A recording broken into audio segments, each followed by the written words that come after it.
किसी भी सिक्के के दो पहलू होते हैं, एक अच्छा और एक बुरा, हर इंसान का, हर ग्रह का। साढ़े साती का समय मीन राशि को चल रहा है और मीन राशि को इसका असर भी आना शुरू हो गया। 1 साल हो गया साढ़े साती चलते हुए। अब इस साढ़े साती में शनिदेव अस्त हो रहे हैं, आपको प्रभाव अच्छे आएंगे। कहां से, क्या, वह इस वीडियो में चर्चा करेंगे। वीडियो कहीं अच्छा लगता है लाइक कीजिएगा, शेयर कीजिएगा और सब्सक्राइब कीजिएगा, और कमेंट में जरूर बताएं हाँ प्रभाव आए साढ़े साती के इन दिनों में, पिछले 7-8 महीनों से, क्योंकि 1 साल हुआ है साढ़े साती शुरू हुए। और अगर आप पे असर आया है साढ़े साती का कि हाँ बुरा असर आया, अच्छा आया, जैसा भी आया बताएं जरूर, ताकि पता चले कि हाँ असर आ रहा है। अब यहाँ पे असर आप पे क्या आएगा शनिदेव का अस्त होने का, वह चर्चा करते हैं। तो अस्त कब हो रहे हैं? 11 तारीख को। किससे हो रहे हैं? सूर्य से हो रहे हैं, और आपके 12वें भाव में हो रहे हैं। शनिदेव आपके 12वें भाव के स्वामी हैं और 12वें भाव में ही हो रहे हैं। आपके लिए मारक ग्रह होते हैं। शनिदेव शत्रु ग्रह है मीन राशि के लिए, और वह अस्त होकर के आपके 12वें भाव के जितने भी दुष्परिणाम थे उनको कम कर देंगे। जैसे प्रभाव क्या है? जैसे आपके ऊपर किसी प्रकार का एलिगेशन लगा पिछले दिनों, तो वह कमजोर होगा। एलिगेशन, झूठे इल्जाम लगे, वह कमजोर होंगे। पति पत्नी के आंतरिक संबंध जो दुनिया को ना दिखे, केवल पति पत्नी तक सीमित रहते हैं, खराब हुए, वह ठीक होंगे। बहसबाजी पति पत्नी में होना, वह ठीक होगी। यहाँ पे यह सारे ही प्रभाव ठीक होते हुए दिखेंगे। यहां तक तो अपने को शनिदेव का अस्त होना समझ में आता है कि 12वां भाव। खर्चे आपके अनलिमिटेड हो गए थे या खर्चों पर कंट्रोल नहीं आ रहा था, तो वह भी थोड़े से कम होंगे। खर्चे कम होंगे इस समय में। मेडिकल खर्च बढ़े हुए थे तो वह भी कंट्रोल में आएंगे। यह सारा तो प्रभाव शनिदेव का आ रहा है। लेकिन 13 तारीख को सूर्य जो है वह आपके शनिदेव के साथ में आ जाएंगे। सूर्य और शनि मिलकर कॉन्फ्लिक्ट करते हैं, हमेशा झगड़ा करते हैं आपस में, क्योंकि बहसबाजी हो जाती है पिता पुत्र की। पुत्र चाहता कुछ और है, पिता चाहते कुछ और है, हो कुछ और जाता है, तो कॉन्फ्लिक्ट तो होगा ही। शनिदेव के और प्रभाव कहाँ कहाँ आएंगे? अब यहाँ पे देखें, शनिदेव के प्रभाव तो आ रहे हैं, दूसरे ग्रहों के भी बहुत प्रभाव आते हैं। सिक्के के दो पहलू होते हैं ना, दोनों अलग अलग होते हैं। वैसे ही शनिदेव अस्त हो रहे हैं, दूसरे ग्रह प्रभाव में तेज होंगे। अब शनिदेव की दृष्टि की बात करेंगे तो शनिदेव को तीसरी, 7वीं और 10वीं दृष्टि मिलती है। ये 3 दृष्टियां शनिदेव के पास में है। शनिदेव के पास में सबसे नजदीक की और सबसे दूर की दृष्टि है। नजदीक से नजदीक और दूर से दूर पकड़ है शनि की।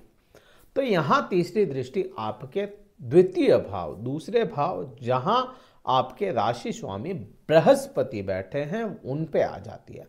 बृहस्पति फ्री हैंड रहेंगे इस समय में, खुले हाथ रहेंगे। और बृहस्पति के जहां बृहस्पति अभी बैठे हैं, जहां बृहस्पति विचरण कर रहे हैं, उस राशि स्वामी हो जाते हैं मंगल। उस राशि का स्वामी मंगल है। मंगल अपनी उच्च अवस्था में, मीन्स बृहस्पति को और ज़्यादा सपोर्ट मिल जाएगा। तो यहाँ आपको बहुत अच्छा असर बृहस्पति लेकर के आएंगे। सबसे पहला असर होगा आपके वाणी में। जिन लोगों की वाणी खराब हो गई पिछले दिनों से, जिन भी लोगों की वाणी खराब हुई, वाणी बड़ी अच्छी आप कर लेंगे। वाणी में ज्ञान छलकेगा। यहाँ पे एक प्रभाव तो यह आना ही आना है आप पे। दूसरा प्रभाव आएगा आपके कुटुंब में। कहीं ना कहीं कैसे भी करके कुटुंब का साथ मिलेगा, चाहे अच्छे की वजह से चाहे बुरे की वजह से, कुटुंब इकट्ठा आपका होगा। यहाँ पे दूसरा प्रभाव कुटुंब से, ये तो कुटुंब का हो गया।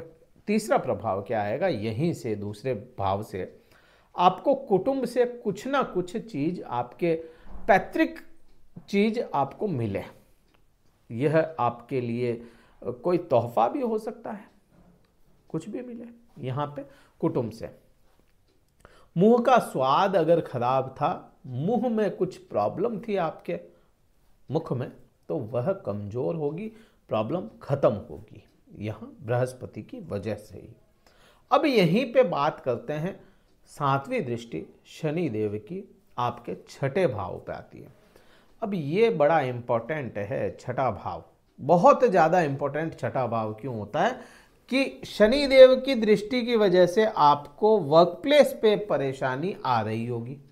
आप अगर कोई जॉब करते हैं, रोग आपके बढ़े होंगे, ऋण आपके बढ़े होंगे, शत्रु भी आपके बढ़ गए होंगे, दुर्घटनाएं आपकी बढ़ गई होगी। छोटी छोटी चलते चलते ही लग जाए, छोटी छोटी ही सही लेकिन लगी जरूर हो। यहाँ पे चोट लगना, तो यह सभी चीज़ें आपको देखने को मिली। नानका खराब हो गया हो, नानका मीन्स ननिहाल आपका खराब हो गया हो, ननिहाल से आपके संबंध बिगड़ने शुरू हो गए हो, ऐसा कुछ यहाँ पे हुआ हो अगर आपके, तो वह कम होंगे। लेकिन यह इतना कम नहीं है। कम क्यों नहीं है? देखिए यहाँ पे सवाल आएगा कि शनिदेव तो अस्त हो रहे हैं, तो फिर यहाँ पे भी सुधार आना चाहिए। यहाँ पे सुधार इतना नहीं आएगा। क्यों नहीं आएगा? आप देखें, वैसे तो सूर्य और बृहस्पति नैसर्गिक तौर पे मित्र ग्रह या एक ही गुट के ग्रह हैं, लेकिन आपके यहाँ से आप काउंट करेंगे तो छठे भाव के स्वामी है ये। छठा भाव आपके जीवन का कह सकते हो रोग ऋण शत्रु ही है, तो यह नेष्ट ग्रह अच्छा ग्रह नहीं माना जाता। और इसके स्वामी खुद यहीं पे देखेंगे, 13 तारीख को सूर्य आ जाएंगे यहाँ पे, और 13 तारीख से सीधी सूर्य की दृष्टि यहीं पर रहेगी, आपके छठे भाव पे रहेगी। तो यहाँ पे छठे भाव से बहुत ज़्यादा रिलीफ मिलने की संभावनाएं नहीं है आपको। यह बिल्कुल सत्यता है, डरने वाली बात नहीं है, लेकिन है।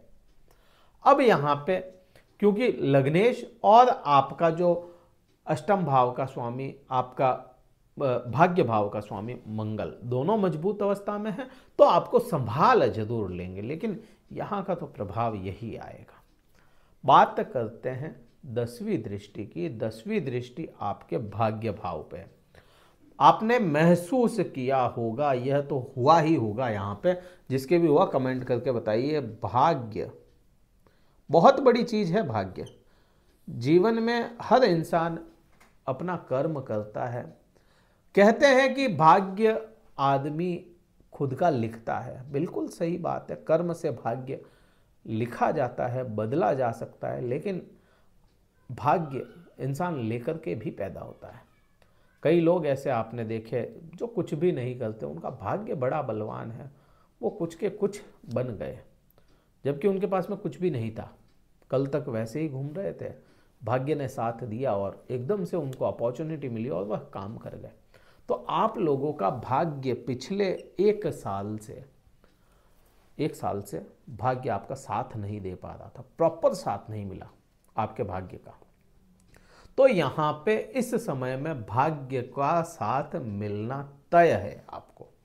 क्यों तय है? क्योंकि भाग्य के जो स्वामी होते हैं मंगल ग्रह होते हैं, और मंगल ग्रह अपनी उच्च अवस्था में है। वह अवस्था जहां पे कोई भी ग्रह सबसे ज्यादा अच्छा रिजल्ट दे सकता है, वह अवस्था में मंगल बैठे हैं। और यह 16 तारीख तक, 15 तारीख तक, 15 मार्च तक बैठे रहेंगे। 16 को शनिदेव फिर उदित हो जाएंगे। तो मंगल ग्रह की वजह से आपका भाग्य आपका साथ देगा। इस समय में हाथ को निकली हुई चीजें भी आपके हाथ में आ सकती है। जो आपने चीज छोड़ दी वह भी आपके हाथ में वापस से आ जाए। जो काम छोड़ दिया वह काम आपके हाथ में आ जाए। जो लाभ छोड़ दिया वह लाभ आपके हाथ में आ जाए, क्योंकि लाभ भाव के स्थान पर मंगल जाकर के बैठे हैं। तो भाग्य और लाभ दोनों यहाँ पे इस समय में आपको मिलने के योग बनते हैं। उपाय क्या करेंगे इस समय में? इस समय में आप दूसरा कोई उपाय पे ना जाएं। यहाँ पे इस समय में आप केवल और केवल सूर्य को जल अर्पण करने का काम करें, सूर्य को जल अर्पित करें और मंगल के लिए कुछ ना कुछ करते रहें। मंगल आपकी कुंडली में अगर अच्छी पोजीशन में है तो आप मंगल का बीज मंत्र ही जाप करते रहें। मंगल का बीज मंत्र गूगल से आप सर्च करेंगे, आपके अकॉर्डिंग आपको मिल जाएगा। 2-3 तरह के बीज मंत्र हैं मंगल के, तो वह जाप करें, प्रातः समय में करें। आपको बहुत अच्छा उपाय है यह और बहुत अच्छा फल देगा आपको। वीडियो कहीं अच्छा लगा हो लाइक कीजिएगा, शेयर कीजिएगा, सब्सक्राइब कीजिएगा। कुंडली विश्लेषण करवाना चाहते हैं, पर्सनल फेस टू फेस बात हो सकती है अपनी, वीडियो कॉल के द्वारा, वॉइस कॉल के द्वारा, तो आप स्लॉट बुक करवा सकते हैं। डिस्क्रिप्शन में कार्यालय का नंबर है, व्हाट्सअप मैसेज करें, शुल्क पता करें, स्लॉट बुक करें, फिर अपन बात करेंगे। इस वीडियो में इतना ही था। जय हिंद, वंदे मातरम, भारत माता की जय।